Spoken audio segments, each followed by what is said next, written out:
Hi, everybody. Welcome to the Rebound Idaho. I'm Michelle Edmonds with Idaho News 6. Thanks so much for joining us here live online via Facebook.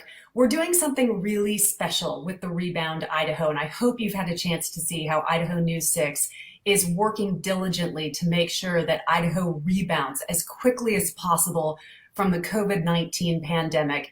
And it's going to take all of us doing a lot of good work to make sure that our state not only continues to move through the opening phases, but keeps everybody crushing the curve as we've been talking about.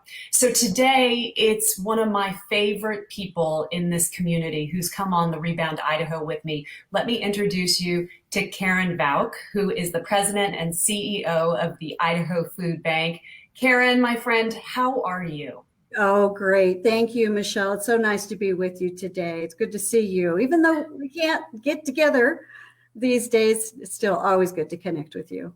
Thank you so much, Karen. Well, we wanted to bring Karen on the Rebound Idaho today for a couple of reasons, and we'd love to have your comments and questions come through. But first and foremost, I get to help announce that Idaho News 6, in partnership with our parent company, the Scripps Howard Foundation, is doing a pretty big announcement, and we need your help to get there. And that announcement is that for this next week, Idaho News 6 wants to help the Idaho Food Bank in a really unique way, and we will be matching every dollar for dollar donated up to $10,000 to try and really raise some money for the Idaho Food Bank. And Karen, I know that $1 makes 5 meals. So this money can go a long way right now for the Idaho Food Bank, right? Oh, yes, absolutely. And we're so appreciative of that. You know, always, but especially now when the need is greater and we can just stretch those dollars to help Idaho. And so thank you so much for your generosity and for that community spirit. You've always shown such dedication to helping our community members. And this is yet another example of that commitment and giving back. So thank you so much. Well, we're going to put it up on the screen there. That's where you can go to donate. It's idahonews6.com/donate.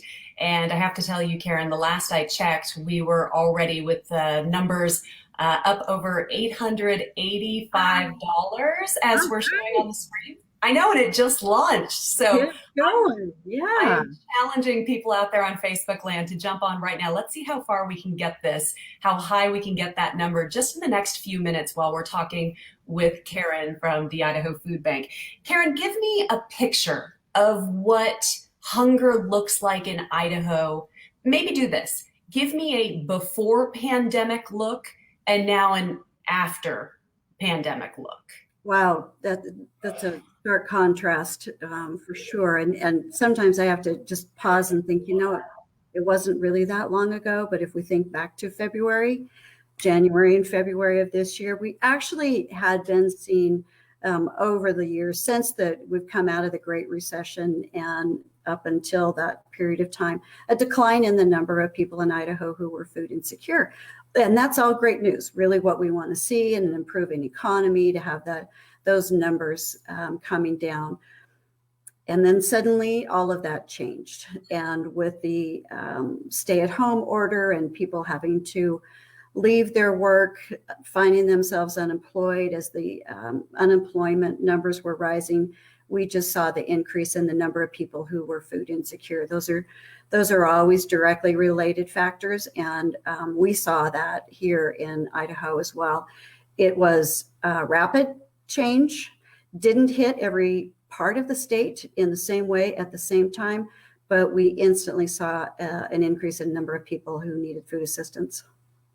It was interesting to me as I was looking back in March when Idaho really started to see this thing blossom.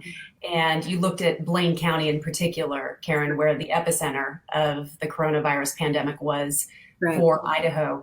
I mean, the food insecurity numbers there, and I may be wrong in the number I give, but didn't it jump like 300%? It was something insane.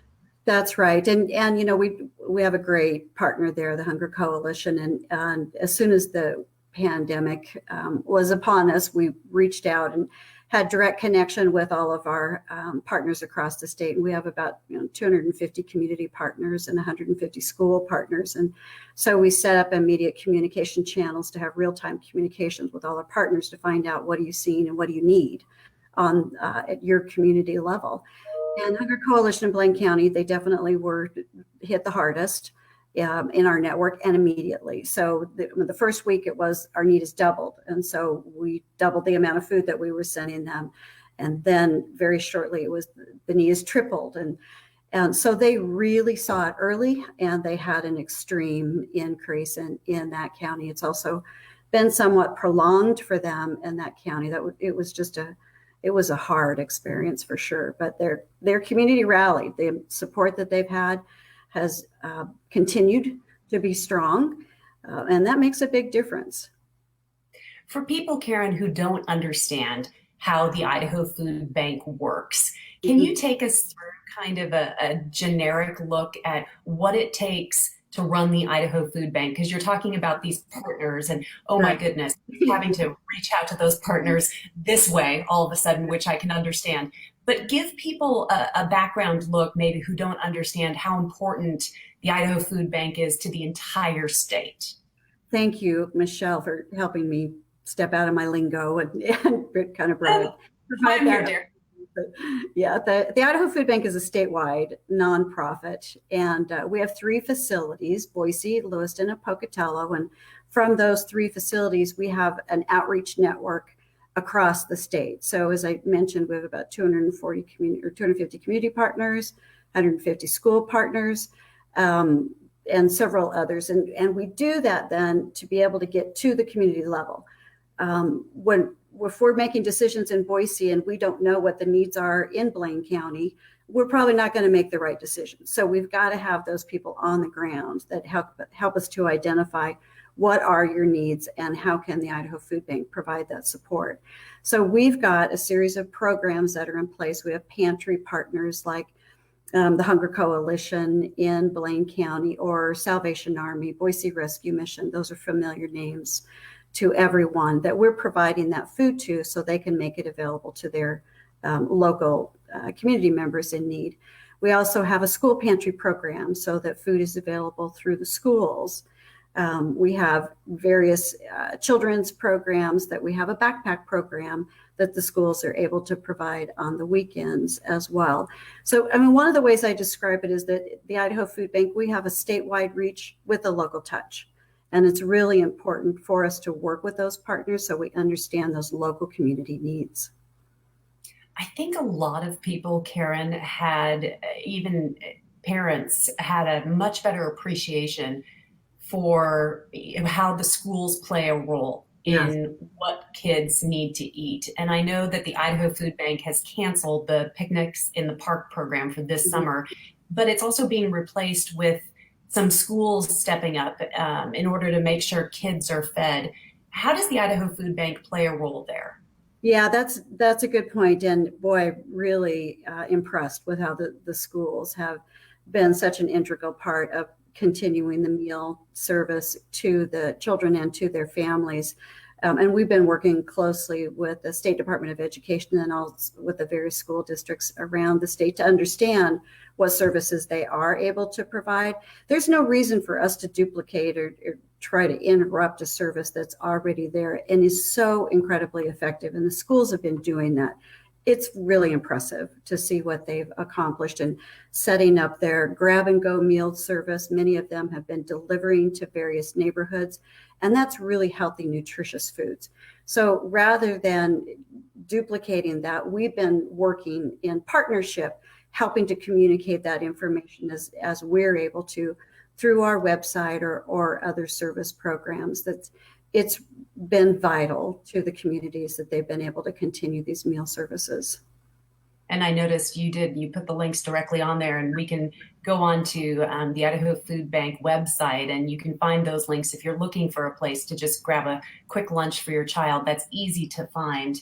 Yeah. The interesting part here, Karen, too, though, is it all does come down to dollars and cents. And if people know your warehouse, they know that it's packed full of food, usually, but it's not necessarily coming from just farmers or donations. The Idaho Food Bank actually has to purchase food to Yeah. make ends meet. And I don't think a lot of people understand. So that's why we're raising money. We're calling it Hunger Does Not Take a Summer Break.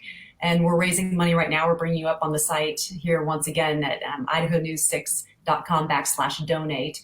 But talk to me about how much money the Idaho Food Bank has to raise in order just to purchase food and the amount of money you've had to raise in just the last couple of months because of the pandemic.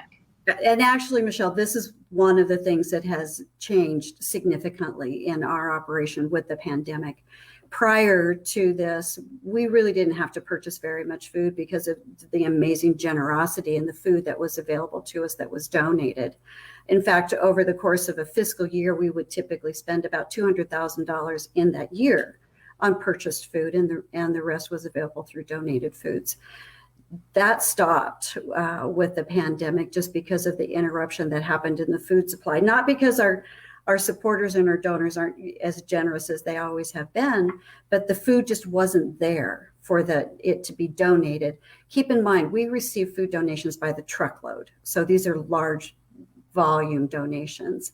So with that interruption in the donated food supply, and we needed more food immediately, our only choice was to start purchasing food.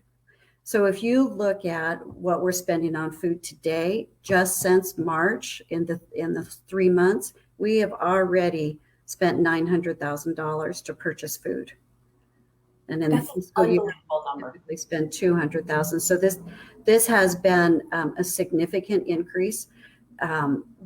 We really were at a point where we had no option. If we needed food, and we did, that was the option that we had, was to make the purchases. Are you starting to see the chains back open again? The supply chains, are they coming back on board? Do you think that number will shift in what the Idaho Food Bank has to use for purchase? Or are we in the midst of this pandemic and we're only going to see more food insecurity, perhaps as a second wave of the coronavirus hits in the fall? Yeah, those are really good questions. I think we're all challenged with trying to anticipate and predict how these things are going to change and where this is going to go. For us, we're really monitoring the unemployment rate. I mean, that's what's driving the food insecurity levels in the state of Idaho. So as we start to come into the reopen plan and people are able to get back to work and can, come out of whatever debt they may have incurred while they were on unemployment, then we're hoping we'll start to see those food insecurity numbers come down as well. But if we have additional outbreaks, or if there are changes that happen where people aren't able to return to work and the unemployment stays high, then we need to be able to sustain that level of support across the state. And so that's really our challenge right now, is looking at how we can be as flexible as possible, so that we can be responsive as we work our way through this pandemic. It was interesting. I was studying the Map the Meal gap report that came out from Feeding America, and I know this is something that you look at specifically. Talk to me a little bit, Karen, about Map the Meal gap, because what was interesting is this is a report, I'm correct, right, that comes out every year? Is it an annual report? But Yes. this year, what looked different to me, as it would, right, is that they have these pandemic predictions. And unfortunately, I didn't like what I saw. No, you wouldn't, would you? This is a really important report that we receive every year. It's a national study that's done and commissioned by Feeding America, which is the National Association of Food Banks, and we're a member of Feeding America. And it looks at hunger at the national level, but also helps us to drill down to the state level, and as you see on the map, to the county level, so we can identify at the county level what the food insecurity rate is, and some other additional information that's really helpful for us in identifying the best way to serve the counties and the communities in those counties. Now, to your earlier point, this year they actually gave us 2 study results. One was for the normal 2019, however you see it says 2018, because it's based on 2018 data. So it looks at the most current information that we have. And based on those numbers, we were doing really well. Food insecurity was trending down. In fact, it was looking lower than the numbers we saw during the Great Recession. And those of you that were with us during those days, you'll remember our numbers really shot up. Well, we were coming back down to lower rates than we saw during the Great Recession. So that's all really good. Feeding America then also said, let's look at the impact of the pandemic, and overlaid 11.5% sustained unemployment and some other factors that we expect to see during pandemic time. And those numbers became much more frightening in terms of the increase in the number of people who potentially will be struggling with food insecurity. And it's important to also to notice within this report is it's talking about overall population, but also the impact on children. And of course, we always want to pay attention to the fact that our children need that steady access to the nutritious food. And the pandemic numbers are really pretty alarming. We are not there today at that level, and I hope we don't. I hope we don't see that become a reality. I hope we don't either, obviously.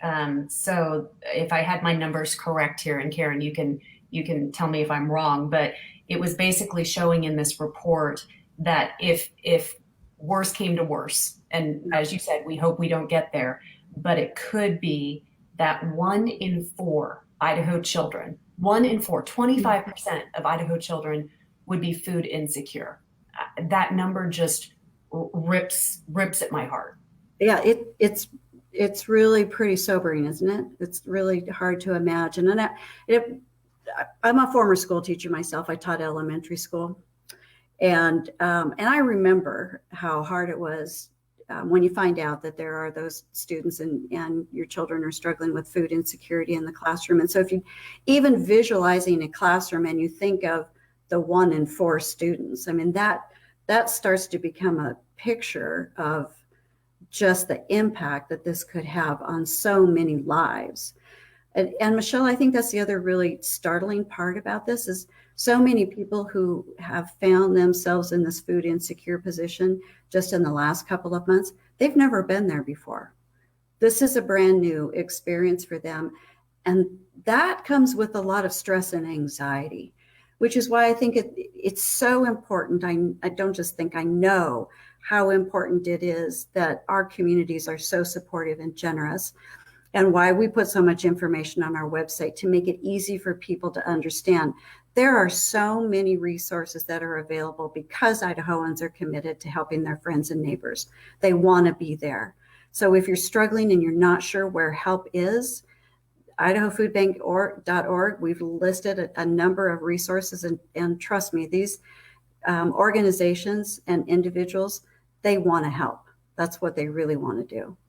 And you really make it easy to help too. The Idaho Food Bank, not only through the local food pantries who are obviously completely on board, but just in a mental health capacity, Karen. And I know that comes from your leadership, that you've helped to take the stigma away from food insecurity.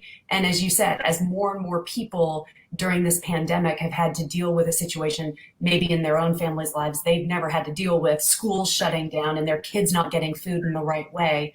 The stigma has to be removed if we're going to help Idaho rebound, correct? Absolutely. Absolutely. There should be no stigma associated with, for heaven's sakes, who could have predicted and prepared for it? These things just happen. And in fact, that's why we're here. That's why we have organizations like the Food Bank and other nonprofit organizations. And it's a great opportunity to be a part of that.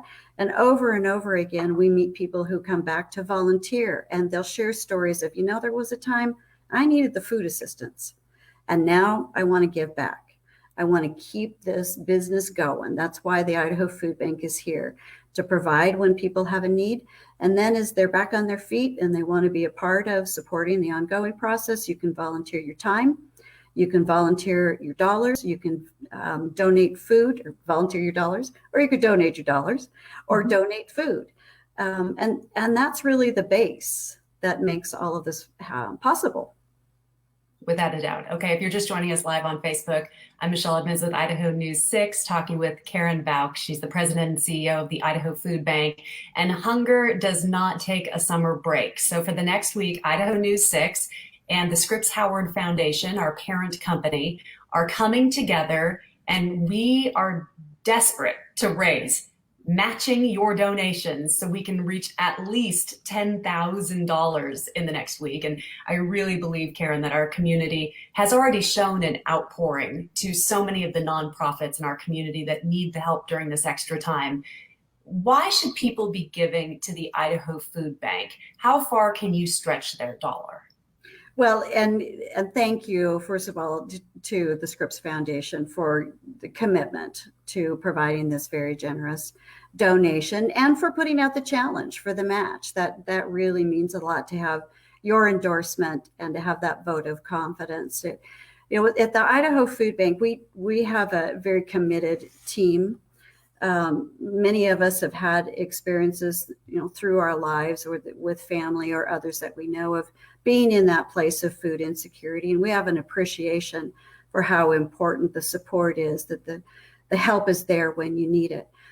And because of that, there is a strong commitment among my team, I can tell you, to stretch every dollar. We understand that donors have choices to make and where they want to invest their dollars.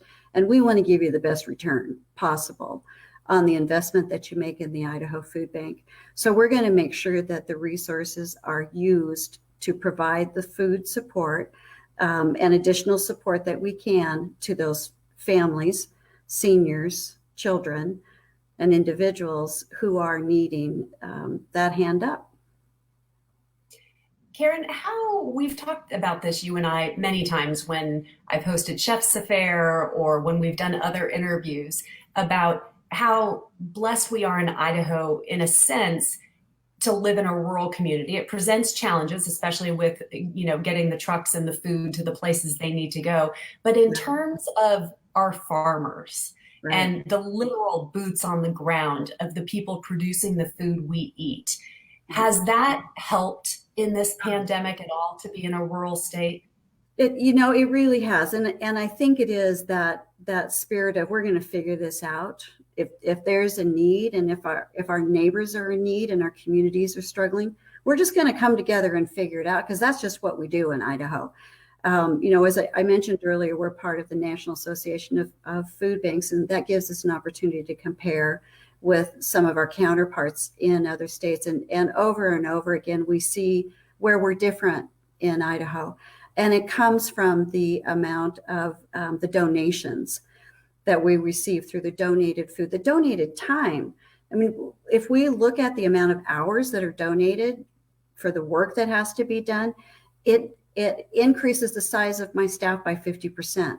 It's amazing. I only have 65 employees statewide only. They're mighty employees, but not a large number. But if you look at the hours of volunteer time, it adds another 35 employees to that number. Those kinds of things make it possible for us to stretch our services and reach more people, provide more support to those communities in need.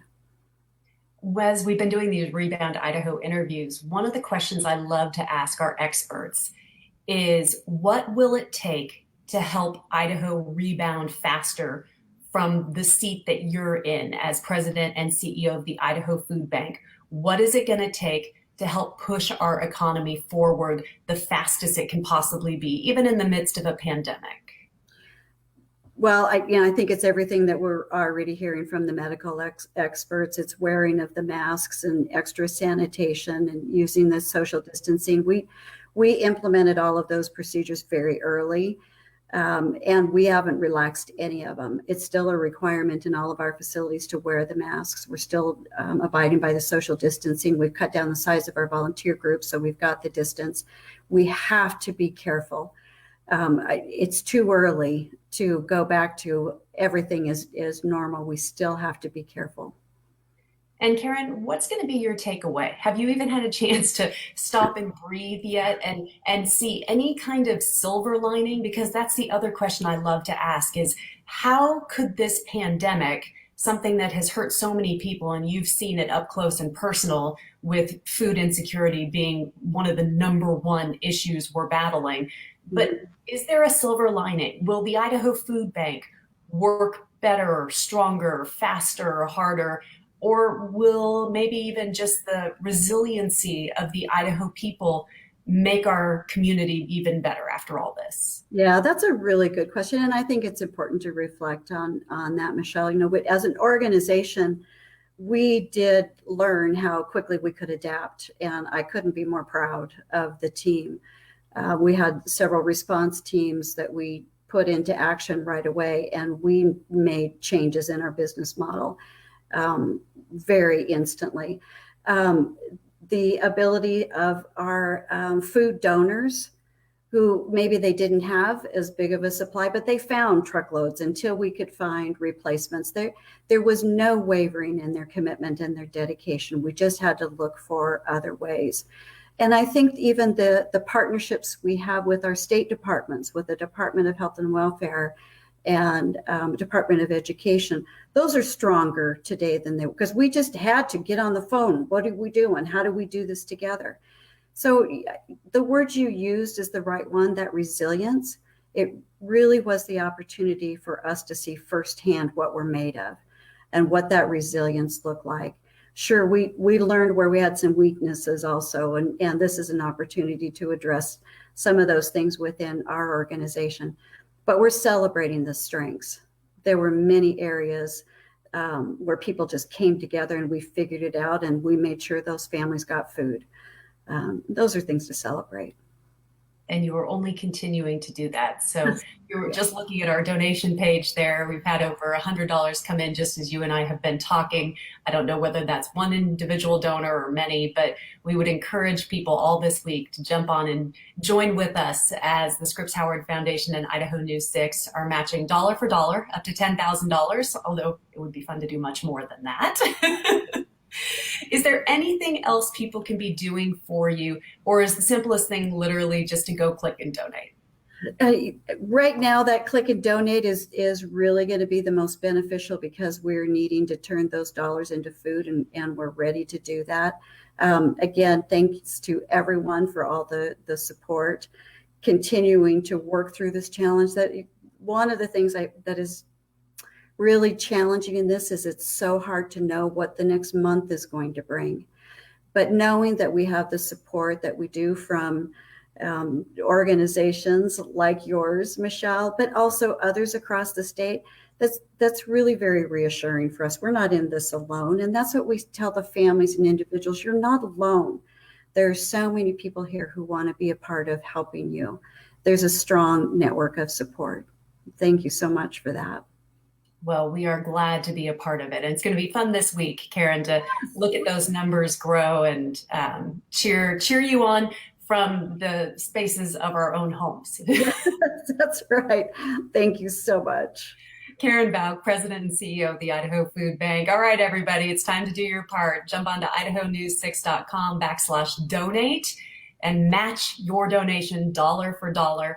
Thanks to the Scripps Howard Foundation and Idaho News 6. You're seeing it right there. We're at $985, and we just kicked this off today. I know. So let's see how fast we can get to 10,000, and then we'll break through that. And then, Karen, if we do, we might have to join you back for another quick little celebration. Yep. I'll be right back on. Happy to do that. That's great.